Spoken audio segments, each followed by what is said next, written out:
Good afternoon, Ram Ram, नमस्कार, जय हिंद। मैं संदीप सिवाज स्वागत करता हूं आप सभी बच्चों का आपके अपने बेहतरीन और शानदार लर्निंग प्लेटफॉर्म पर। उम्मीद करता हूं आप और आपका परिवार एकदम स्वस्थ होगा, तंदुरुस्त होगा। एसएससी जीडी की तैयारी में आप लोग जी जान से जुटे हुए होंगे। जितने भी बच्चे आज के सेशन में मेरे साथ लाइव जुड़ चुके हैं, एक बार फटाफट मेरे को बता दीजिएगा ऑडियो वीडियो एकदम परफेक्ट है, क्लियर है, ओके है और सब कुछ परफेक्ट है। तो बच्चों, माँ सरस्वती के आशीर्वाद से स्टार्ट करते हैं आज का अपना सेशन। और हम पढ़ रहे थे ब्रह्मपुत्र रिवर, ब्रह्मपुत्र नदी से जो जो क्वेश्चन हमारे बनते हैं उन क्वेश्चनों को हम डिस्कस कर रहे थे।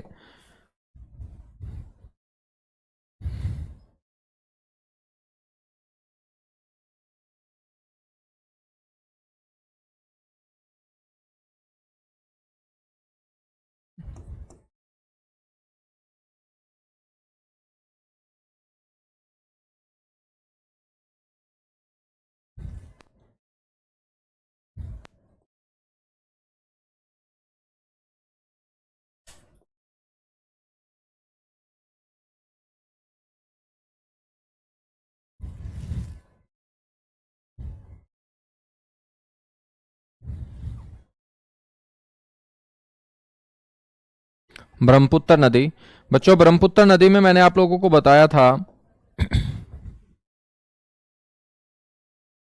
कि ब्रह्मपुत्र नदी को बच्चों बांग्लादेश में किस नाम से पुकारा जाता है। तो आपको ध्यान रखना है कि बांग्लादेश में ब्रह्मपुत्र नदी का जो नाम है मेरे दोस्त, वो जमुना रिवर है।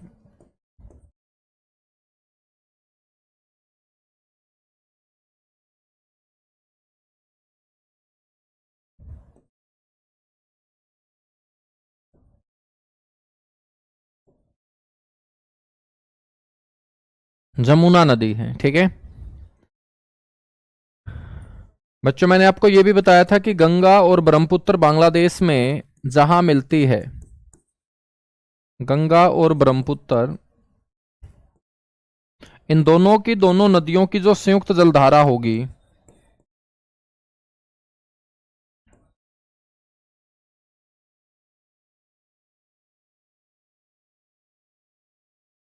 गंगा ब्रह्मपुत्र नदियों की जो संयुक्त जलधारा होगी,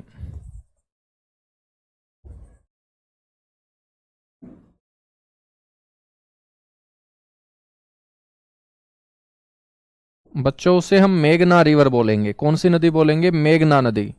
तो डायरेक्ट क्वेश्चन पूछ लिया जाता है कि गंगा और ब्रह्मपुत्र की संयुक्त जलधारा किस नाम से जानी जाती है, तो आप बोलेंगे मेघना नदी के नाम से उसे जाना जाता है, ठीक है। ब्रह्मपुत्र नदी के बीच में बच्चों विश्व का सबसे बड़ा नदी डेल्टा स्थित है।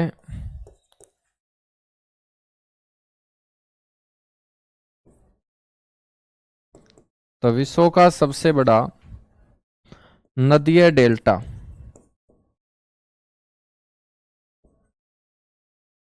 या हम बोलेंगे लार्जेस्ट रिवर आइलैंड, विश्व का सबसे बड़ा नदीय डेल्टा तो नहीं बोलेंगे, यहां द्वीप बोल देंगे बच्चों। विश्व का सबसे बड़ा जो नदीय द्वीप होगा वो माजुली द्वीप होगा।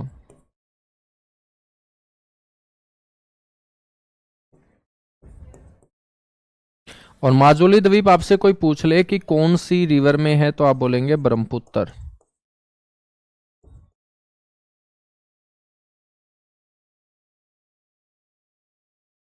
ब्रह्मपुत्र नदी आसाम राज्य में यह स्थित होगा।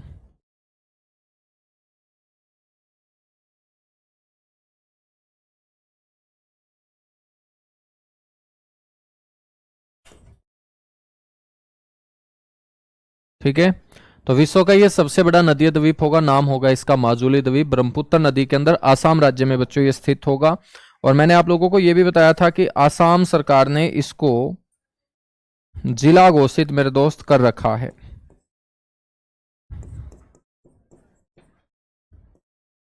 तो आपसे कोई पूछ ले कि भारत का एक ऐसा जिला बताओ जो किसी नदी के बीच में स्थित है, वो कौन सा होगा? माजुली होगा। तो आसाम सरकार द्वारा इसको क्या घोषित किया गया है मेरे दोस्त? जिला घोषित किया गया है। इसको आसाम राज्य में जिला बनाया गया है, ठीक है। आपसे क्वेश्चन पूछा जाएगा सबसे छोटा नदीय द्वीप कौन सा है? सबसे बड़ा तो माजुली हमने पढ़ लिया। आपसे कोई पूछ ले कि सबसे छोटा नदीय द्वीप, स्मॉलेस्ट रिवर आइलैंड, मेरे भाई उसका नाम होगा उमानंदा।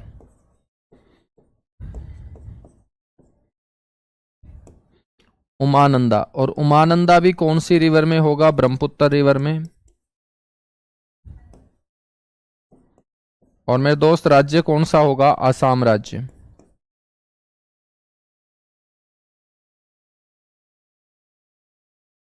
ठीक है, आपको ये ध्यान रखना है कि ब्रह्मपुत्र जो रिवर है,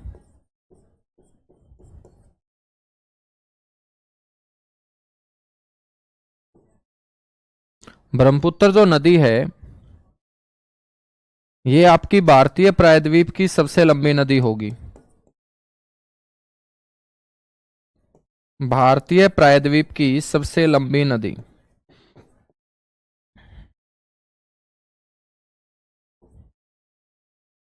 इंग्लिश में मेरे दोस्त हम बोलेंगे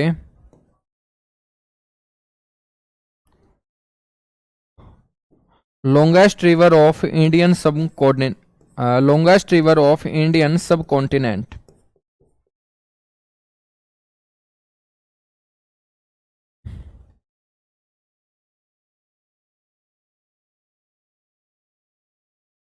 इंडियन सब कॉन्टिनेंट, तो मेरे दोस्त ये भारतीय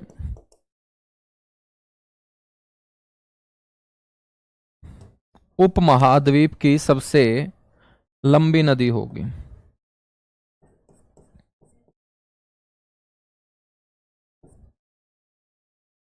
भारतीय उपमहाद्वीप की ये क्या होगी? आपकी सबसे लंबी नदी होगी।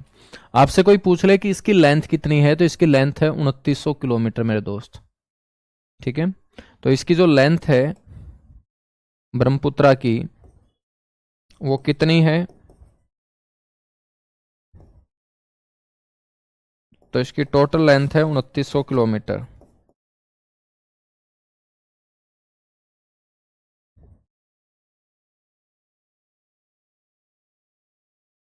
2900 किलोमीटर। और आपसे कोई पूछ ले कि भारत में इसकी लंबाई कितनी है, तो बच्चों भारत में इसकी लंबाई है 916 किलोमीटर।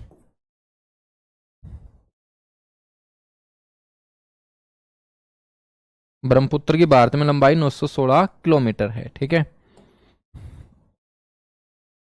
भारत की सबसे चौड़ी और गहरी नदी भी बच्चों ब्रह्मपुत्र होगी।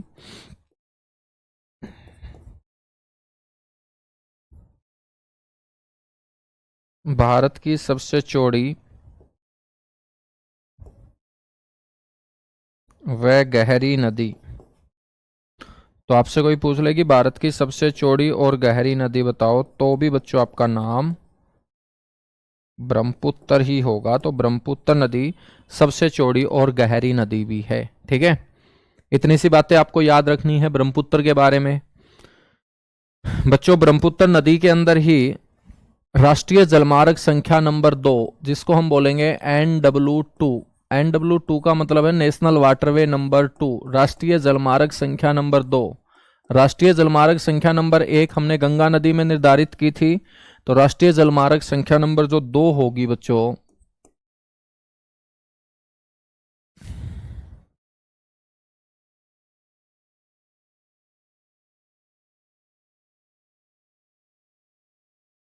ये आसाम राज्य के अंदर ब्रह्मपुत्र नदी में निर्धारित किया गया है। आसाम राज्य नदी कौन सी होगी? ब्रह्मपुत्र। तो आसाम राज्य के अंदर ब्रह्मपुत्र नदी के अंदर राष्ट्रीय जलमार्ग संख्या नंबर 2 को निर्धारित किया गया है। ठीक है ना?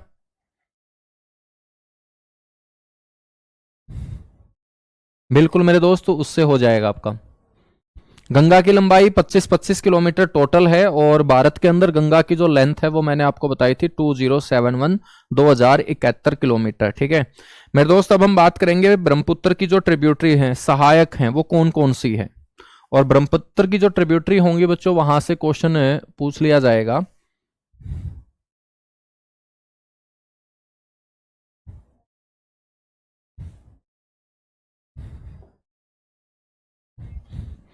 तो हम बात करेंगे ब्रह्मपुत्र की सहायक।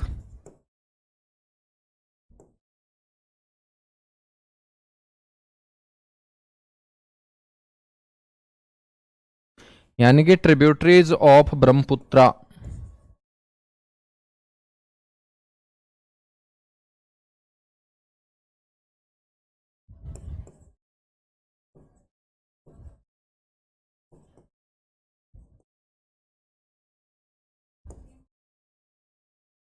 बच्चों ब्रह्मपुत्र के अंदर जो जल गिराएंगी नदियां, तो कुछ नदियां तो आपको ध्यान रखना है राइट साइड की ट्रिब्यूटरी।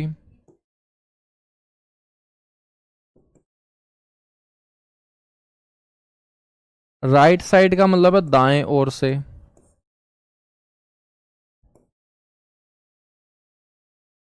ठीक है, और कुछ नदियां लेफ्ट साइड से बच्चों इसके अंदर मिलेंगे।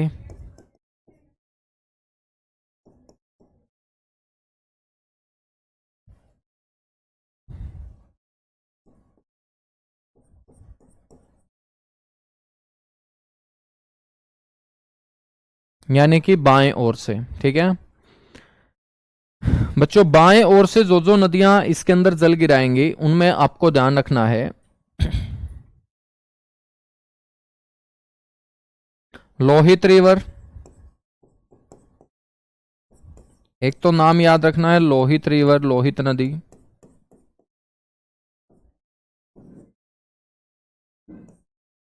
लोहित नदी के साथ साथ मेरे दोस्त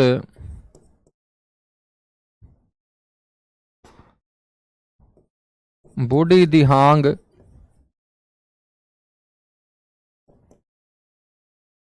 बूढ़ी दिहांग नदी, बूढ़ी दिहांग के साथ साथ दिबांग,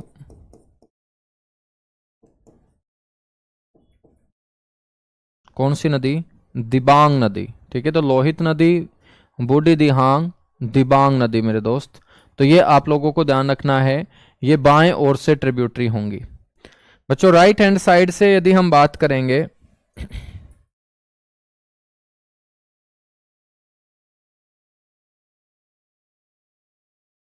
तो राइट हैंड साइड की ट्रिब्यूटरी में याद रखना है सुबेनसिरी।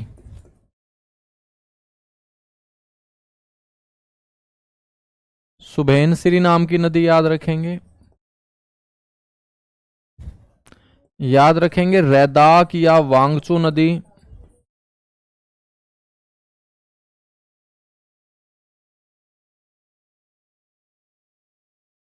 एक नदी है मेरे दोस्त मानस नदी, और एक नदी है तिस्ता नदी। ठीक है, तो इन नदियों के सिर्फ आपको नाम याद रखने हैं। इन नदियों के सिर्फ आपको याद रखना है। ठीक है ना सर? NW2 का जो विस्तार है वो कहां से लेकर कहां तक है? NW का जो विस्तार होगा वो सादिया से दूबरी पट्टी होगा मेरे दोस्त। अच्छा, तुम विस्तार भी पूछना चाहते हो? तो NW जो 2 होगा ना, ये सादिया से दूबरी पट्टी, सादिया भी आसाम का इलाका है और दूबरी पट्टी भी। तो सादिया से दूबरी पट्टी 891 किलोमीटर मेरे दोस्त NW2 की लेंथ है। ठीक है ना? धनसरी भी मेरे दोस्त इसी की ट्रिब्यूटरी है। धनसरी भी इसी की ट्रिब्यूटरी है। ठीक है, ब्रह्मपुत्रा की ही ट्रिब्यूटरी है। तो और भी बहुत सारी नदियां हैं, लेकिन जो बार बार एग्जाम में पूछी जाती है ना, उतना ही हम डिस्कस करेंगे। नहीं तो एक नदी के अंदर बहुत सारी नदियां जल गिराती हैं। बच्चों इनमें से आपको कौन सी नदी के बारे में ध्यान रखना है सबसे ज्यादा? एक तो लोहित नदी के बारे में। दो नदियां आपको बड़ी इंपॉर्टेंट हैं, अच्छे से पढ़ना। लोहित नदी, लोहित नदी का ओरिजिन पॉइंट भी पूछा जा सकता है आपसे कि लोहित नदी निकलती कहां से है, जो ब्रह्मपुत्र के अंदर जल गिराती है आसाम राज्य में। तो लोहित नदी के ऊपर एक पुल भी बना हुआ है, उसका भी हम जिक्र करेंगे। सबसे पहले इसका ओरिजिन पॉइंट आपको याद रखना है, और ओरिजिन पॉइंट होगा बच्चों एक रेंज जिसका नाम है ज्यालछू।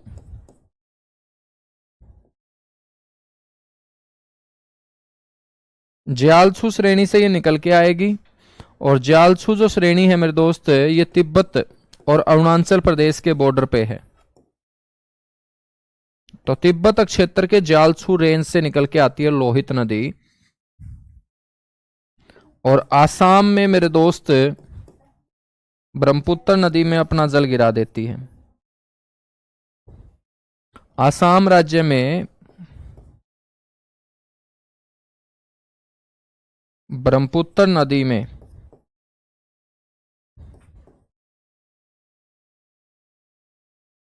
ये अपना जल गिरा देती है, इसका ब्रह्मपुत्र नदी में विलय हो जाता है।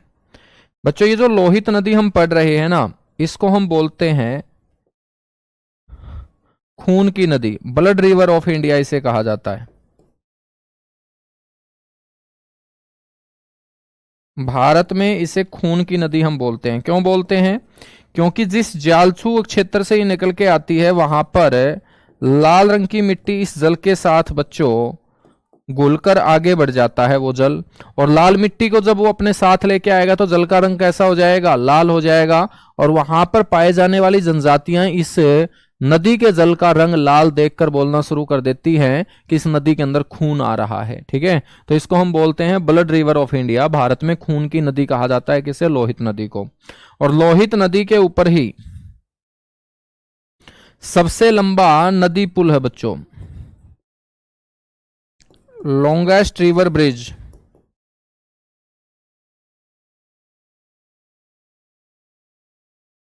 भारत का सबसे लंबा नदी पुल।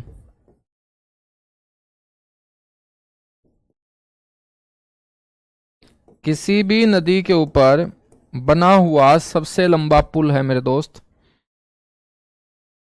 और इस पुल का नाम है भूपेन हजारिका सेतु।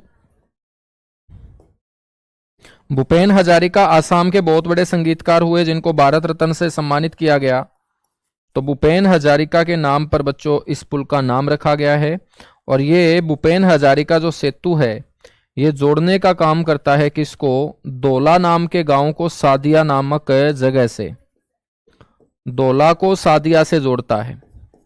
इसीलिए बच्चों भूपेन हजारिका सेतु को दोला सादिया सेतु भी कहा जाता है। ठीक है, दोला सादिया सेतु के नाम से भी इसे जाना जाता है।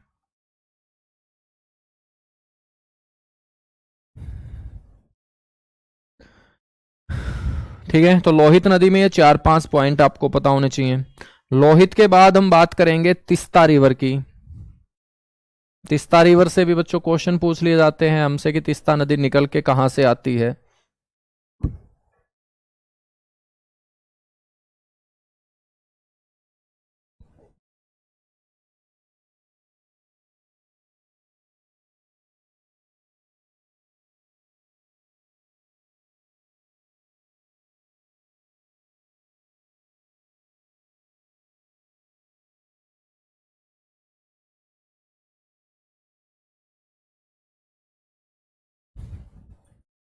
तिस्ता नदी, आपसे कोई पूछ ले कि तिस्ता नदी का जो ओरिजिन पॉइंट होगा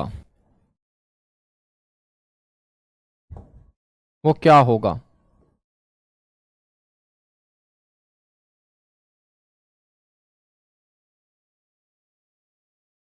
ओरिजिन यानी कि उद्गम, तो हम बोलेंगे बच्चों कि तिस्ता नदी का उद्गम होता है एक झील से जिसका नाम है चोलामू।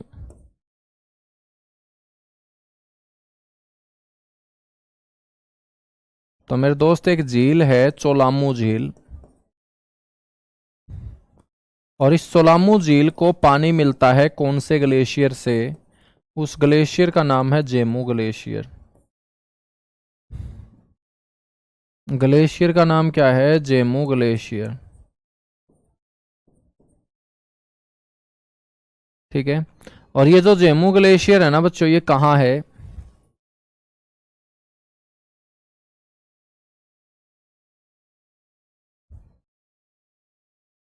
ये सिक्किम में है। तो सिक्किम के जेमू ग्लेशियर से बच्चों पानी चोलामू झील में आता है, और चोलामू झील से एक नदी निकलती है जिसको बोलते हैं तिस्ता नदी। और तिस्ता नदी जो है ना, बंगाल का बच्चों जो ऊपर वाला हिस्सा है जिसको हम नॉर्थ बंगाल बोलेंगे, उत्तरी बंगाल, और फिर हम बात करें जहां से ये निकलती है सिक्किम। ठीक है, तो इसे उत्तरी बंगाल और सिक्किम की जीवन रेखा कहा जाता है, life line of north Bengal and Sikkim. आपसे पूछ ले कि कौन सी रिवर होगी, तो हम बोलेंगे उस रिवर का नाम होगा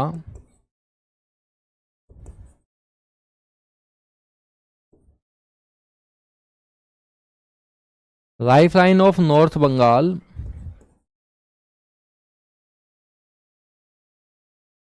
एंड सिक्किम। ठीक है, तीस्ता रिवर। बच्चों ये तीस्ता नदी जो है ये विवाद का कारण भी है, किस किस के बीच, भारत और बांग्लादेश के बीच। तो ये भी आपको याद रखना है कि भारत व बांग्लादेश के बीच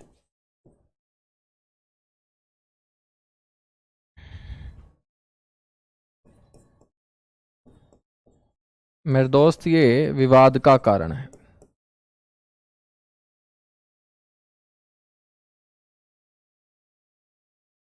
ठीक है, तो इसी के साथ हमारा ब्रह्मपुत्र जो सिस्टम है बच्चों वो होता है कंप्लीट। तो पहला हमारा नदी तंत्र के अंदर बड़ा सिस्टम जिसका नाम था हिमालयन रिवर सिस्टम, हिमालयन नदी तंत्र बच्चों, वो अपना कंप्लीट हुआ। और अब हम बात करेंगे दक्षिण भारत के नदी तंत्र की। हेडिंग डालिएगा दक्षिण भारत, या इसे हम बोलते हैं प्रायद्वीपीय भारत।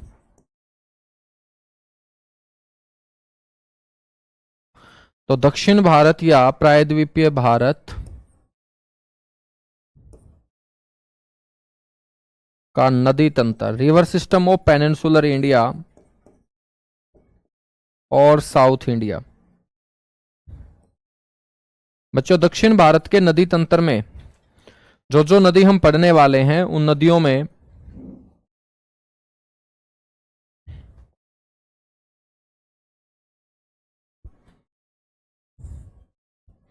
दो तरीके से बच्चों नदियां पढ़ेंगे। सबसे पहले हम बात करेंगे अरब सागर में गिरने वाली सारी की सारी नदियों के बारे में। तो भारत के लेफ्ट हैंड साइड बच्चों जो नदियां जल गिराएंगी वो सारी की सारी अरब सागर में जल गिराने वाली नदियां कहलाएंगी। और राइट हैंड साइड में आपको नजर आएगी कौन सी खाड़ी, बंगाल की खाड़ी। तो बंगाल की खाड़ी में कौन कौन सी नदियां जल गिराएंगी, तो बंगाल की खाड़ी में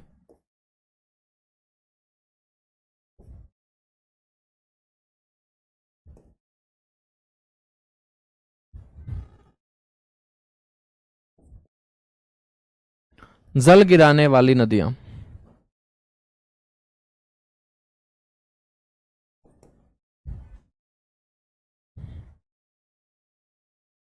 तो बच्चों एक साइड अरब सागर में और एक साइड बंगाल की खाड़ी में जल गिराने वाली नदियां हम पढ़ेंगे। ठीक है, सबसे पहले हम अरब सागर के अंदर जल गिराने वाली नदियों में चर्चा करें तो मेरे दोस्त यहां पर हम साबरमती नदी पढ़ेंगे।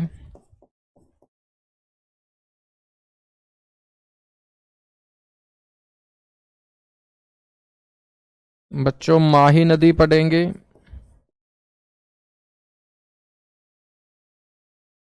साबरमती नदी, माही नदी,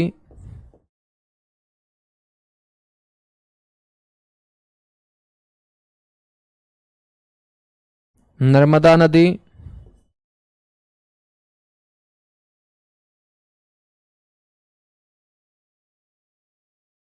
ताप्ती नदी। नर्मदा के बाद ताप्ती, ताप्ती के बाद बच्चों हम बात करेंगे यहां पर लूनी नदी,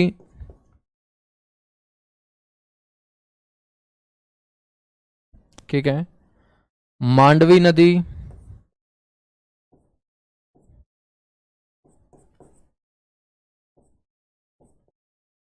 पेरियार नदी। बच्चों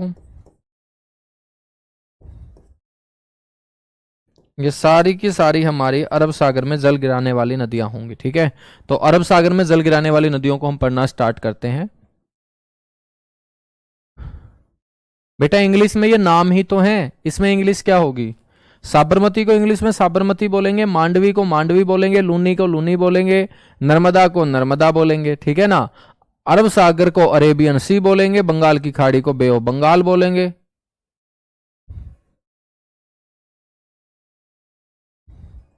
तो कीजिएगा फटाफट नोट, और उसके बाद हम अरब सागर में जल गिराने वाली सारी की सारी नदियों को एक साथ डिस्कस करते हैं।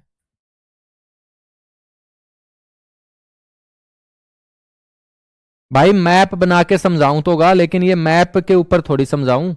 अब ये तो नाम लिखे हैं मैंने, तुम्हारे भेजे के अंदर कोई पेंच पांच ढिल्ला हो रखा है क्या, है भाई प्रशांत कुमार।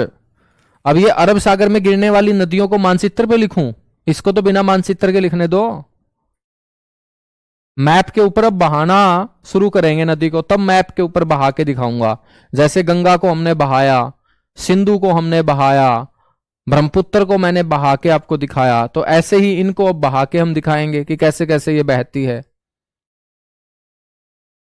हैं? बस तुमने एक बात दिमाग में बैठा ली, मानचित्र मानचित्र।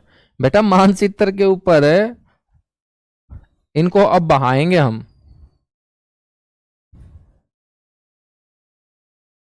इतना तेज दिमाग पता नहीं कहां से बच्चों तुम लोगों ने ले रखा है।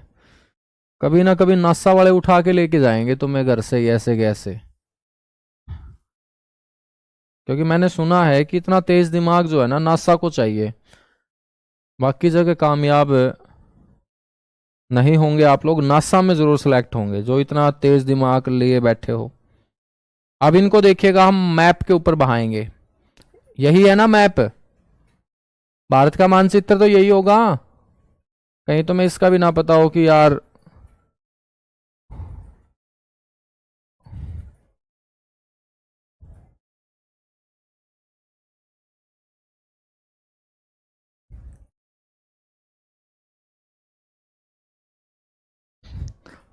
चलेगा भाई। सबसे पहले हम कौन सी रिवर पढ़े फिर? साबरमती रिवर। ये लीजिएगा भाई इंग्लिश मीडियम, साबरमती को ऐसे लिखेंगे इंग्लिश में,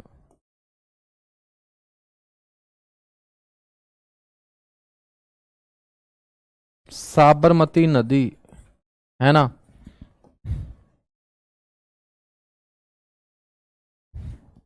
बच्चों साबरमती नदी पहले मैप के ऊपर देख लेते हैं भाई, वरना ये नाराज हो जाएंगे। ये राजस्थान का बच्चों एक इलाका है, उदयपुर।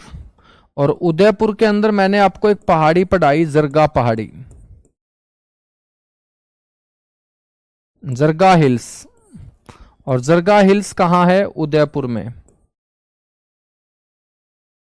ठीक है।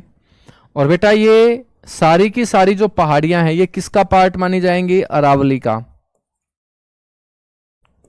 क्योंकि राजस्थान में आपका कौन सा क्षेत्र फैला हुआ है? अरावली रेंज फैली हुई है। लेकिन ये अरावली रेंज उदयपुर के अंदर किस पहाड़ी के नाम से जानी जाती है? जरगा पहाड़ी के नाम से इसे जाना जाता है। ठीक है ना बच्चों, इस जरगा पहाड़ी से वर्षा के समय एक नदी निकलती है। निकलने वाली ये नदी राजस्थान से निकलकर आती है कहां पर? सर जी, गुजरात के अंदर। और गुजरात में बहते हुए ये अपना पानी गिरा देती है यहां पर। बच्चों जहां पर इसने पानी गिराया इसे बोलते हैं कौन सी खाड़ी? खंबात खाड़ी। कौन सी खाड़ी बोलते हैं इसे? खंबात खाड़ी। अब यहां से निकलकर ये कहां कहां बही? गुजरात और राजस्थान में। ठीक है, तो गुजरात का एक शहर याद रखिएगा, अहमदाबाद। अहमदाबाद मेरे दोस्त कौन सी नदी के किनारे है? साबरमती नदी के किनारे। राजस्थान का एक शहर याद रख लीजिएगा, उदयपुर, जिसको झीलों का शहर बोलते हैं। ये भी कौन सी नदी के किनारे है? साबरमती नदी के किनारे। और यहां से निकलने वाली जो नदी है वो तो आपके समझ में आ गई होगी, साबरमती नदी। ऐसे बहती है भाई ये।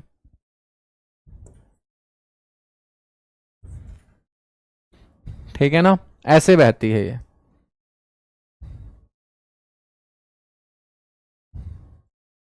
हाँ, ये घर पे भी इंग्लिश में बोलते हैं।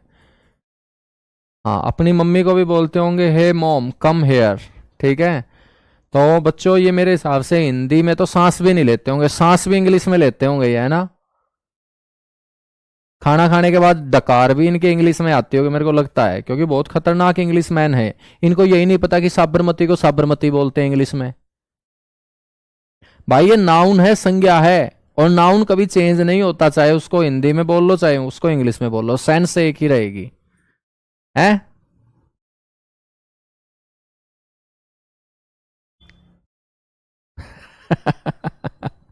ठीक। हाँ, यदि इनको ले जाके इंग्लैंड छोड़ देना 6 महीने, इंग्लैंड वाले अंग्रेज भाग जाएंगे इनसे, इतने खतरनाक हैं अपने हिंदुस्तान वाले जो इंग्लिश इंग्लिश चिल्लाते हैं। इंग्लैंड वाले अंग्रेजों को अपना देश खाली छोड़ना पड़ सकता है वहां। आगे आ जाओ, चलो कोई ना, मजाक कर रहे हैं, तुम बुरा मत मान जाना, कहीं मुंह फुला के बैठ जाओ राजमा की तरह। आगे आ जाओ बच्चों, साबरमती नदी का ओरिजिन पॉइंट याद रखना है पहले तो तुम्हें। मजे मजे में पढ़ते रहो, सर्दी हो रखी है, कड़ाके की ठंड है, ज्यादा टेंशन भड़क लेनी नहीं है। साबरमती नदी का बेटा उद्गम आपसे पूछ ले तो या तो ऑप्शन में मिलेगा अरावली रेंज, अरावली श्रेणी, अरावली रेंज यानी अरावली श्रेणी। अरावली श्रेणी ऑप्शन में नहीं है बेटा, तो मिलेगा कौन सी पहाड़ी, जरगा हिल्स, जरगा पहाड़ी। और जरगा पहाड़ी भी ऑप्शन में नहीं है, फिर पूछा जाएगा कौन से शहर के नजदीक से, तो हम बोल देंगे उदयपुर। ठीक है। यहां से निकलने के बाद बच्चों राजस्थान और गुजरात दो राज्यों के अंदर ये बहने का काम करती हैं।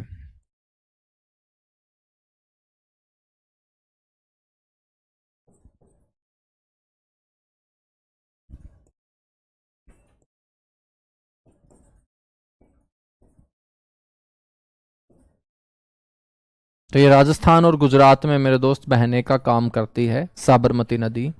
जहां पर ये अपना जल गिराती है उस जगह को हम बोलेंगे माउथ, यानी कि मुहाना। तो आपसे कोई पूछ ले कि माउथ और मुहाना ये कहां बनाती है, तो बेटा हम बोलेंगे खंबात की खाड़ी।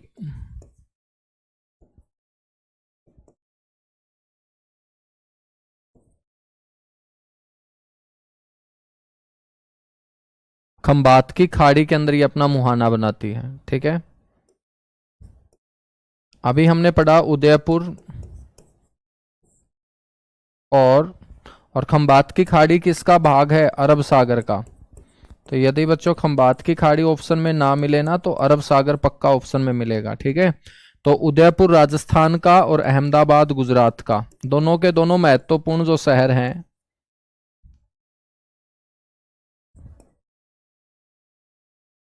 वो कौन सी नदी किनारे स्थित है, इसी नदी किनारे स्थित है।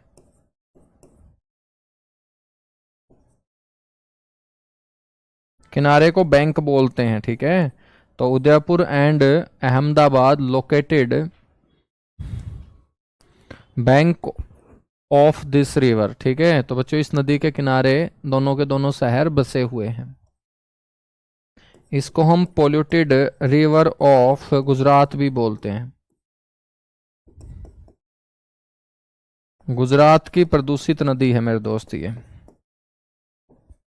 और इसी नदी के किनारे महात्मा गांधी ने साबरमती आश्रम की बच्चों नींव रखी थी।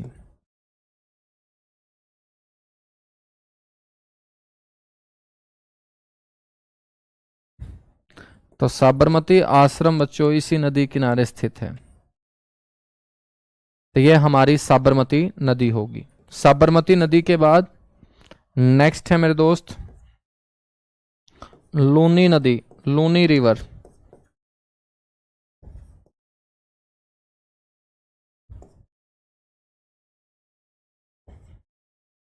लूनी नदी बच्चों, लूनी नदी निकलती है राजस्थान के अंदर, एक पहाड़ है जिसको हम नाग पर्वत बोलते हैं, नाग पहाड़ बोलते हैं। ठीक है। तो लूनी नदी का यदि आपसे ओरिजिन पॉइंट पूछ ले, उद्गम बिंदु आपसे कोई पूछ ले, तो आप बोलेंगे नाग पर्वत, नाग पहाड़। नाग पहाड़ ऑप्शन में नहीं है, तो हम बोल देंगे अजमेर की पहाड़ियां, अजमेर की पहाड़ियां। और मेरे दोस्त अजमेर आप सभी को पता होगा, उसे राजस्थान का दिल बोलते हैं, हार्ट ऑफ राजस्थान कहा जाता है। ये आपका अरावली का ही तो पार्ट होगा, क्योंकि राजस्थान में सारे के सारे पहाड़ क्या कहलाते हैं, अरावली रेंज कहलाते हैं। अरावली श्रेणी का तो बच्चों ये हिस्सा होगा। और अरावली जो श्रेणी है ना, ये कहाँ है, राजस्थान।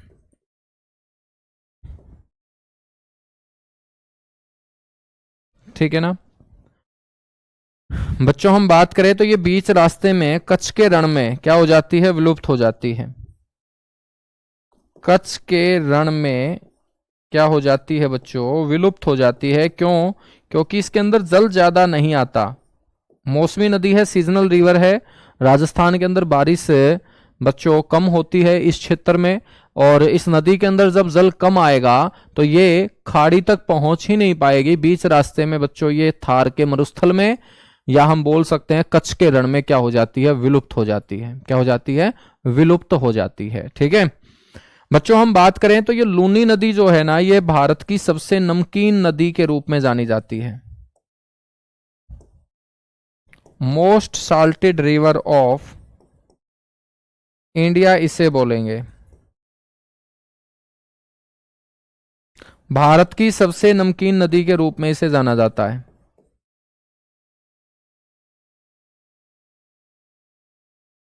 भारत की सबसे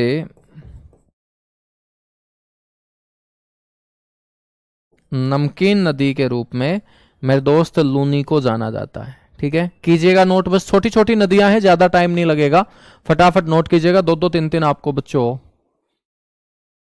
पॉइंट याद रखने हैं। हाँ, कौन कौन बच्चा राजस्थान से जुड़ा हुआ है बताइएगा, कौन कौन बच्चा राजस्थान से जुड़ा हुआ है, और फटाफट नोट कीजिएगा, इसके बाद हम आगे बढ़ेंगे।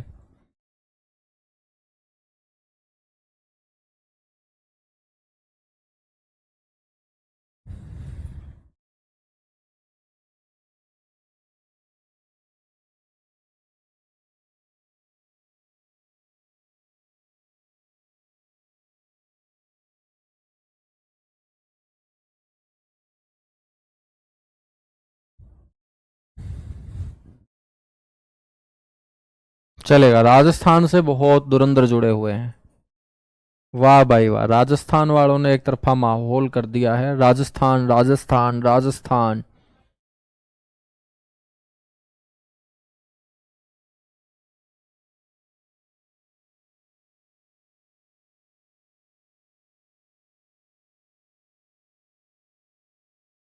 बहुत बढ़िया। चलेगा बच्चों, अगली जो रिवर होगी हमारी वो होगी माही।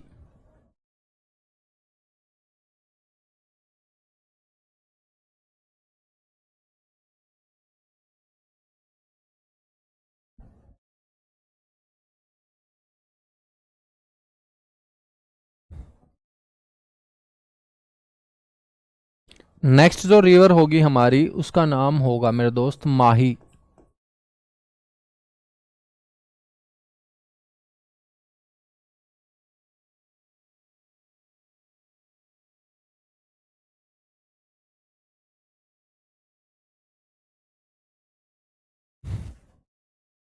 हम बात करेंगे कौन सी रिवर की मेरे दोस्त, माही नदी की। माही रिवर का हम चर्चा करेंगे। आप सभी को पता होगा कि भारत के बीचों बीच मेरे दोस्त एक रेखा गुजरती है। बिल्कुल गुजरती है सर।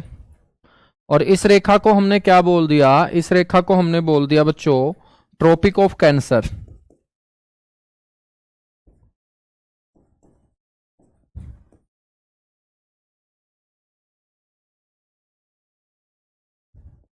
यानी कि हमने बोल दिया इसको कर्क रेखा।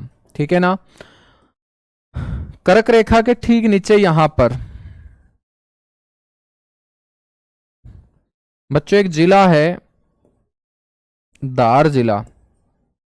और ये जो दार जिला है ना, दार डिस्ट्रिक्ट, ये मध्य प्रदेश का है। तो मध्य प्रदेश के दार डिस्ट्रिक्ट से बच्चों एक नदी निकलती है। निकलने वाली ये नदी कर्क रेखा को पार करते हुए ऊपर की तरफ जाती है। फिर मेरे दोस्त कर्क रेखा को पार करते हुए ये नीचे की तरफ आती है। इस नदी को हम बोलते हैं माही नदी। इस नदी का नाम क्या होगा? माही नदी होगा। और माही नदी बच्चों लास्ट में अपना जल यहां पर गिरा देगी, और ये खाड़ी कहलाती है बे ऑफ खंबात। इसे हम बोलते हैं खंबात की खाड़ी, बे ऑफ खंबात, खंबात की खाड़ी। ठीक है ना मेरे दोस्त? माही नदी एक ऐसी नदी हो जाएगी जो कर्क रेखा को 2 बार काटने का काम, पार करने का काम करती है। तो माही नदी में सिर्फ 3 क्वेश्चन आपसे पूछेगा। एक तो इसका ओरिजिन पॉइंट पूछा जाएगा कि ये निकलती कहां से है, और ओरिजिन पॉइंट सभी ने देख लिया है कि बच्चों धार जिला है, और धार जिले में जो पहाड़ियां हैं ना वहीं से निकल के आती है, मध्य प्रदेश राज्य होगा। ठीक है भाई, आपसे पूछ ले कि इसका जो मुहाना है, माउथ है, वो कहाँ बनता है। कोई भी नदी निकलेगी, निकलने के बाद अंत में किसी सागर या खाड़ी के जल के साथ मिलेगी। जहां पर भी ये किसी सागर या खाड़ी के जल के साथ मिलती है उस पॉइंट को हम माउथ यानी मुहाना बोलते हैं। और इसका मुहाना होगा कौन सी खाड़ी में? खंबात खाड़ी में। और मेरे दोस्त खंबात खाड़ी जो है ना, ये कौन से सागर का पार्ट है? सर अरब सागर का पार्ट है, चाहे कच्छ खाड़ी हो चाहे खंबात की खाड़ी हो। ठीक है, यहां पर सबसे इंपॉर्टेंट पॉइंट है कि ये ट्रॉपिक ऑफ कैंसर कर्क रेखा, जिसको हम बोलते हैं 23.5 डिग्री नॉर्थ लैटिट्यूड, को बच्चों 2 बार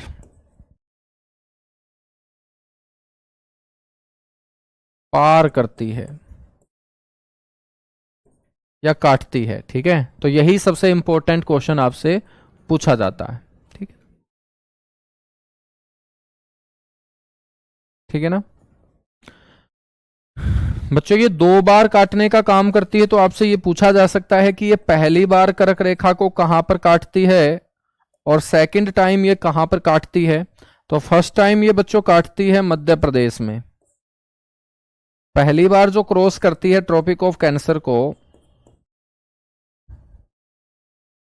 ये मध्य प्रदेश में। और सेकंड टाइम यानी कि दूसरी बार मेरे दोस्त ये काटती है गुजरात में। दूसरी बार ये कहां काटती है? गुजरात में काटती है। ठीक है, माही नदी के बाद नेक्स्ट जो रिवर है बच्चों, उसका नाम होगा नर्मदा रिवर।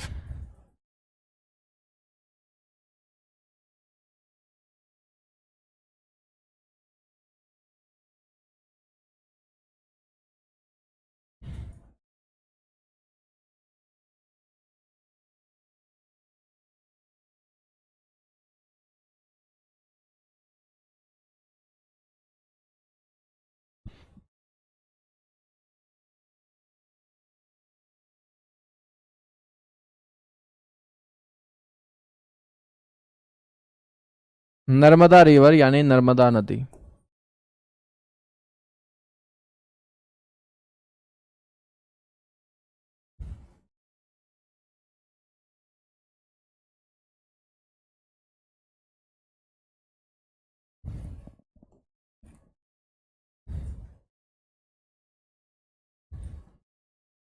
यह बड़ी इंपॉर्टेंट रिवर है बच्चों, नर्मदा रिवर। तो आपसे कोई पूछ ले कि नर्मदा नदी निकलती कहां से है, तो मेरे दोस्त नर्मदा नदी निकलती है यहां से। यहां पर एक जगह है जिसका नाम है अमरकंटक। ठीक है, और इस पर्वत का नाम है मेरे दोस्त सतपुड़ा पर्वत।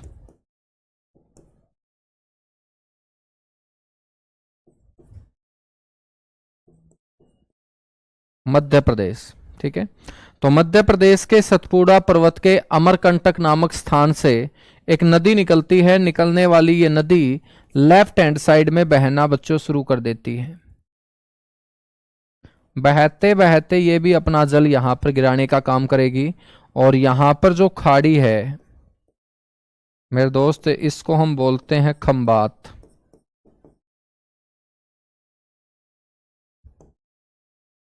यहां से निकलने के बाद इस रिवर का नाम क्या होगा? रिवर का नाम होगा सर नर्मदा। नर्मदा नदी। ठीक है बच्चों, इस नर्मदा नदी के ठीक ऊपर जो अभी हमने पीछे पड़ी एक रेखा, वो यहां से गुजरती है। और इस रेखा का नाम क्या होगा? कर्क रेखा होगा, ट्रॉपिक ऑफ कैंसर, जिसको माही नदी ने 2 बार पार करने का काम किया था।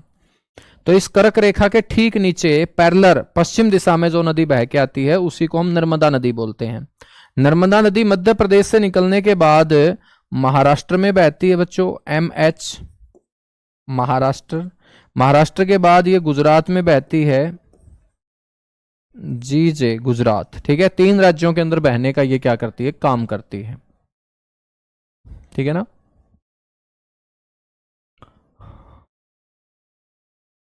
लूनी नदी का मुहाना, लूनी नदी बच्चों उसका मुहाना कच्छ का रण होगा। बीच रास्ते में ही वो थार के मरुस्थल में कच्छ के रण में विलुप्त हो जाती है, तो वहीं पर उसका मुहाना हो जाएगा। तो सबसे पहले हम बात करेंगे नर्मदा नदी के ओरिजिन पॉइंट की।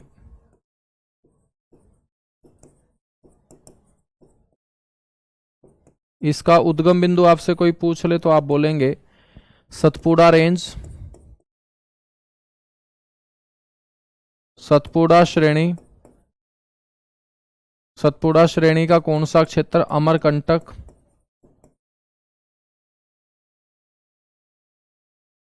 राज्य कौन सा होगा बच्चों, मध्य प्रदेश। बहती कौन कौन से राज्य के अंदर है, तो मध्य प्रदेश, महाराष्ट्र, गुजरात, 3 राज्यों में बहती है। माउथ या मुहाना कहां बनाएगी, तो याद रखना है माउथ या मुहाना सर बनाएगी खंबात की खाड़ी में। खंबात खाड़ी, या जिसे हम बोल सकते हैं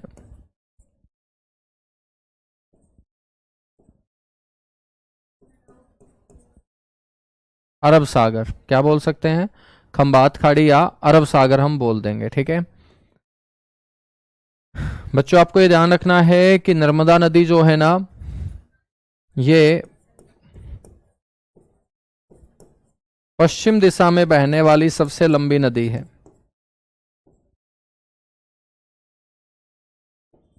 पश्चिम दिशा में बहने वाली सबसे लंबी नदी है।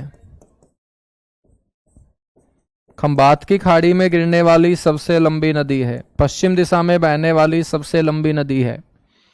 और मेरे दोस्त, इसकी यदि टोटल लेंथ आपसे कोई पूछ ले, कुल लंबाई, तो आपको बोलना है कि इसकी कुल लंबाई है सर 1312 किलोमीटर। ठीक है, 1312 किलोमीटर। बच्चों, आपसे कोई पूछ ले कि सीधे और स्पष्ट मार्ग में बहने वाली नदी कौन सी है। बच्चों, भारत में सबसे ज्यादा जो रास्ते बदलती है वो कोसी है, जिसको हमने बिहार का दुख बोला। लेकिन एक नदी ऐसी भी होगी जो रास्ते ना बदलकर बिल्कुल सीधी रेखा में बहती होगी, तो सीधे स्पष्ट मार्ग में बहने वाली नदी आपकी नर्मदा होगी। सीधे स्पष्ट मार्ग में बहने वाली नदी। इसके साथ साथ मेरे दोस्त, जब ये सीधी बहती है तो इसके ठीक ऊपर आपकी कर्क रेखा है। तो क्वेश्चन आपसे ऐसे भी पूछा जा सकता है कि कर्क रेखा के पैरेलल, कर्क रेखा के समानांतर भारत में कौन सी नदी बहती है। तो कर्क रेखा के पैरेलल बहने वाली नदी भी आपकी कौन सी होगी, कर्क रेखा के समानांतर बहने वाली नदी भी हमारी, कर्क रेखा के पैरेलल या समानांतर बहने वाली नदी मेरे दोस्त, ये भी हमारी नर्मदा रिवर होगी। कौन सी रिवर होगी मेरे दोस्त, सर ये भी नर्मदा रिवर होगी। ठीक है, नर्मदा नदी जो है बच्चों, ये रिफ्ट वैली में बहने वाली नदी है। रिफ्ट वैली, रिफ्ट वैली को हम बोलते हैं ब्रिंस घाटी।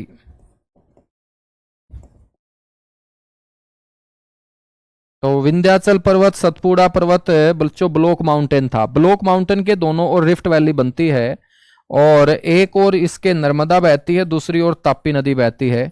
तो ब्रिंस घाटी में बहने वाली आपकी ये क्या हो जाएगी, नदी हो जाएगी। ठीक है ना, रिफ्ट वैली में बहने वाली क्या हो जाएगी बच्चों, ये नदी हो जाएगी। नर्मदा नदी के बारे में आपको ये ध्यान रखना है कि नर्मदा नदी बच्चों डेल्टा नहीं बनाती है। नर्मदा नदी डेल्टा नहीं बनाती, बल्कि एस्चुरी का निर्माण करती है।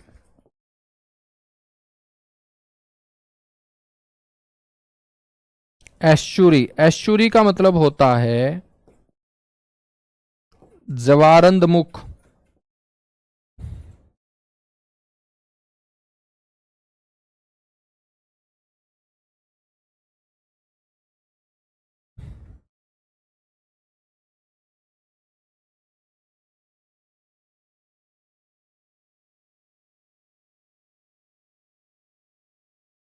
ये डेल्टा नहीं बनाती है बल्कि एस्चुरी का निर्माण करती है। ठीक है, निशांत महोदय 1352 नहीं होगा, 1312 होगा। ठीक है, हाँ तो महोदय निशांत दोबारा से अच्छे से चेक कर लीजिएगा, 1312 किलोमीटर है, ना कि 1352 है।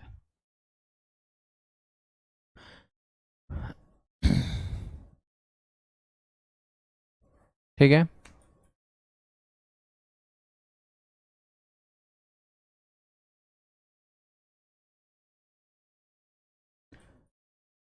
तो बच्चों आज के लिए इतना सा ही, बाकी हम मिलेंगे फिर कल की क्लास में। और कल की क्लास में अरब सागर में गिरने वाली सारी की सारी नदियों को हम पढ़ लेंगे।